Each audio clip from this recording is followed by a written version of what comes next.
ಏ ಅದೆಂಗಾಯ್ತದೆ? ನಾನು ಈ ಸ್ಕೂಲ್ ಮೆಟ್ಲು ಹತ್ತಿದ್ರೆ ಅಲ್ವಾ ಓದಕ್ಕೆ ಬರೆಯಕ್ಕೆ ಬರೋದು.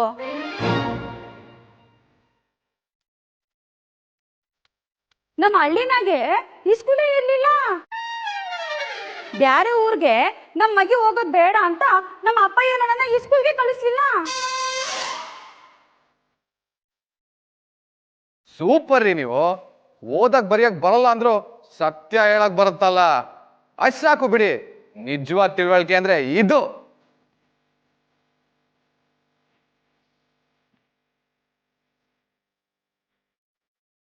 ಏನ್ರಿ ಬಸಪ್ಪ, ನಿಮ್ ಹೆಂಡತಿಗೆ ಓದಕ್ ಬರೆಯಕ್ ಬರಲ್ಲ ಅಂದ್ಮೇಲೆ ಈ ಡೈರಿ ಯಾಕೆ ಇಟ್ಕೋತಾರೆ? ಅದು ಸಹ ಈ ಡೈರಿ ಸುತ್ತ ಇಷ್ಟೊಂದು ಸುಳ್ಳಿನ ಕೋಟೆ ಕಟ್ಟಿದೀರಾ ಅಂದ್ಮೇಲೆ ಇದ್ರಲ್ಲೇನೋ ಇದೆ ಅಂತಾನೆ ಅರ್ಥ.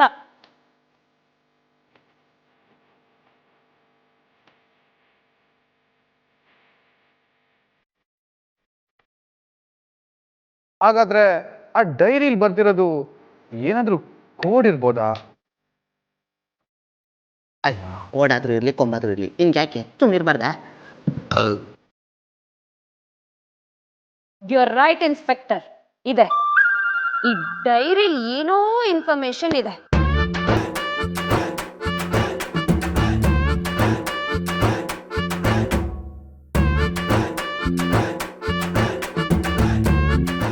ಶ್ರೀಲಕ್ಷ್ಮಿ ಕೃಪಾ.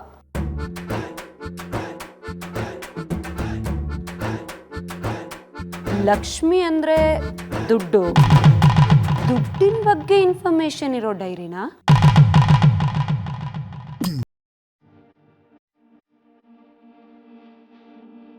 ಹಾ, ಇರ್ಬೋದು ಇರ್ಬೋದು.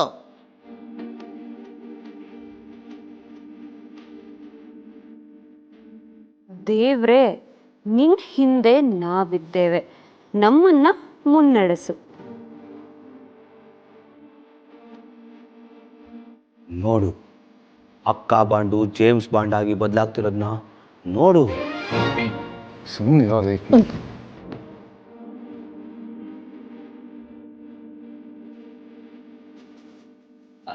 ಅದ್ರಲ್ಲೇನಿದೆ ದೇವ್ರ ಹಿಂದೆ ನಾವಿದೀವಲ್ವಾ, ದೇವ್ರ ತಾನೆ ನಮ್ಮನ್ನ ಕಾಯೋದು ಕಾಪಾಡೋದು. ಅದಕ್ಕೆ ಡೈರಿನಾಗ ಬರ್ದೀವ್ನಿ.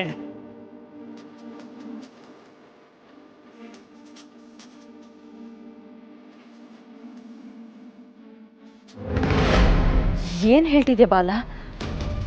200 ಕೋಟಿನ? ಹೌದು, 200 ಕೋಟಿ. 200 ಕೋಟಿ ಬೆಲೆ ಬಾಳೋ ಆಸ್ತಿ ಕಣ್ಣೆದುರಿಗಿದ್ದಾಗ ಕುತ್ತಿಗೆಲಿ ತಾಳಿ ಕಟ್ಕೊಂಡ್ರೆ ಅದು ಹುಚ್ಚಾಟ ಅನ್ಸಲ್ಲ.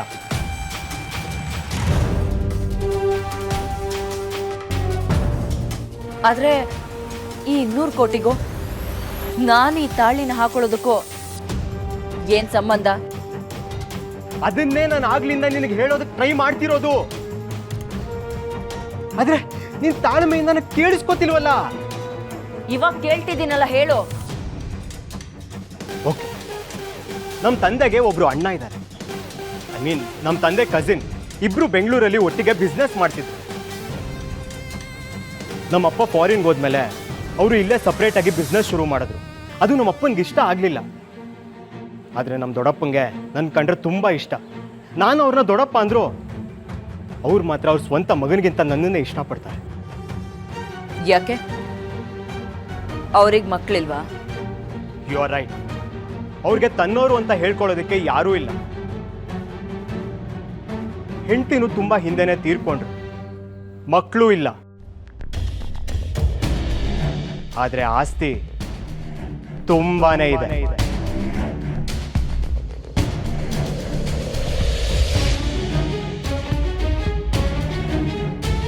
ಅವ್ರಿಗೆ ವಯಸ್ಸಾಗಿದೆ. ತನ್ನ ಆಸ್ತಿಗೆಲ್ಲ ಒಬ್ಬ ವಾರಸ್ದಾರ ಇರಬೇಕಿತ್ತು ಅಂತ ಈಗ ಅನ್ಸೋದಕ್ಕೆ ಶುರುವಾಗಿದೆ. ಅದಕ್ಕೆ ಇವರೇ ನಿಮ್ಮ ಅಪ್ಪಂಗೆ ಗೊತ್ತಿಲ್ಲದೆ ನಿನಗೆ ಮದುವೆ ಮಾಡಿಸ್ತೀನಿ, ನೀನು ಹುಟ್ಟೋ ಮಗುಗೆ ನನ್ನ ಆಸ್ತಿನೆಲ್ಲ ಬರ್ಕೊಡ್ತೀನಿ ಅಂತ ಹಠ ಹಿಡ್ತಿದ್ರು. ಆದ್ರೆ ನಾನು ನಿನ್ನನ್ನು ಪ್ರೀತಿಸ್ತಾ ಇದ್ದೀನಿ ದಿವ್ಯಾ. ಅದು ಹೇಗೆ ಇನ್ನೊಬ್ಬಳನ್ನ ಮದುವೆ ಆಗಲಿ?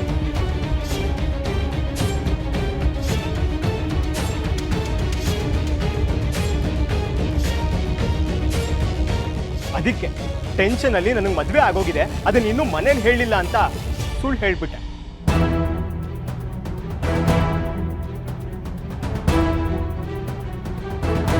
ಅವರು ನಿನ್ ಹೆಂಡತಿನ ಕರ್ಕೊಂಬ, ನಾನು ನೋಡ್ಲೇಬೇಕು ಅಂತ ತುಂಬಾ ದಿನದಿಂದ ಕೇಳ್ತಿದ್ರು. ನಾನು ಏನೇನೋ ಕಾರಣ ಹೇಳಿ ಸಮಾಧಾನ ಮಾಡ್ತಿದ್ದೆ. ಆದ್ರೆ ಇವತ್ತ್ಯಾಕೋ ನೀನ್ ನಿನ್ ಹೆಂಡತಿನ ಕರ್ಕೊಂಡು ಬರ್ಲೇಬೇಕು, ನಾನ್ ನನ್ನ ಸೊಸೆ ನೋಡ್ಲೇಬೇಕು ಅಂತ ಹಠ ಹಿಡ್ದಿದ್ದಾರೆ. ಅದಕ್ಕೆ ಈಗ ನೀನ್ ಈ ತಾಳಿ ಹಾಕೊಂಡು ನನ್ನ ಜೊತೆಗೆ ಬಂದ್ರೆ ಅವ್ರಿಗೂ ಖುಷಿ ಆಗತ್ತೆ, ನಾನು ಬಚಾವಾಗ್ತೀನಿ ದಿವ್ಯಾ.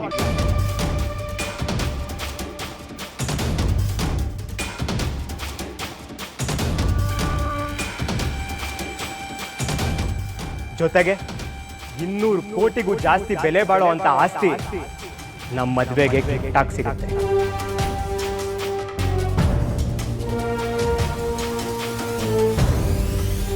ಇದು ಇರೋ ವಿಷಯ, ಅದಕ್ಕೆ ಈ ತಾಳಿ.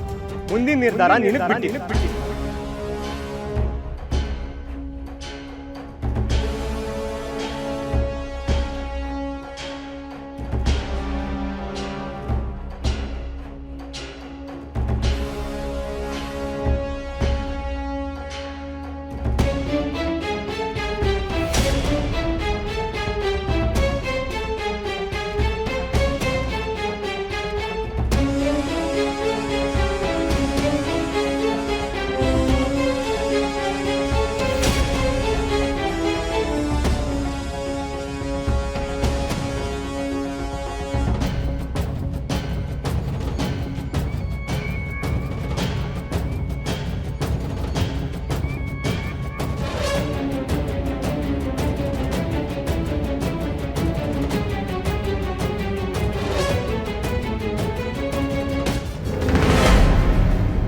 ನಿಮ್ ಮನೆ ದೇವ್ರು ಯಾವ್ದು? ತಾಯಿ ಚಾಮುಂಡೇಶ್ವರವ್ವ. ನಾನು ಪ್ರತಿ ಶುಕ್ರವಾರ ದೇವಸ್ಥಾನಕ್ಕೆ ಹೋಯ್ತೀನಿ, ಮಾವನ್ ಕಾರ್ನಾಗೆ ಹೋಯ್ತೀನಿ, ಡೈರೆಕ್ಟ್ ದರ್ಶನಕ್ಕೆ ಬಿಡ್ತಾರೆ ಗೊತ್ತಾ. ಆಹಾ ತಾಯಿ, ನಿಂದೇ ಅದೃಷ್ಟ. ನಿಮ್ಮ ಮನೆ ದೇವರು ಚಾಮುಂಡಿ, ನಿನ್ನ ಎದುರುಗಡೆ ಇರೋದು ಚಾಮುಂಡಿ.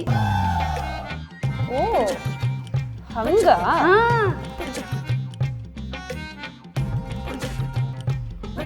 ಅಷ್ಟೊಂದು ದೈವ ಭಕ್ತರು ಅಂದ್ಮೇಲೆ ಈ ಮನೇಲಿ ದೇವ್ರ ಮನೆ ಯಾಕಿಲ್ಲ? ಹಂಗ್ ಕೇಳಿ ಮತ್ತೆ ನಮ್ಮ ಮಾವಂಗೆ ನಾನು ಕೇಳ್ತಾನೆ ಇರ್ತೀನಿ, ದೇವ್ರ ಮನೆ ಮಾಡಿಸ್ಕೊಡಿ ಅಂತ. ಆದ್ರೆ ಮಾವನಿಯ ರೂಮ್ನಾಗೆ ಫೋಟೋ ಐತಲ್ಲ, ಅದಕ್ಕೆ ಪೂಜೆ ಮಾಡು ಅಂತಾರೆ, ನಾನು ಅದಕ್ಕೆ ಪೂಜೆ ಮಾಡ್ತೀನಿ. ಓ ಒಸಿ ಸುಮ್ಕೆ ಇರಮ್ಮಿ.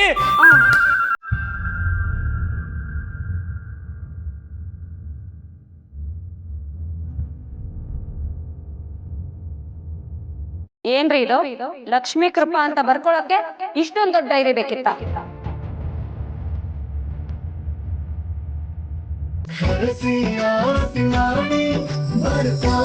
ನಮ್ಮ ಸತ್ಯ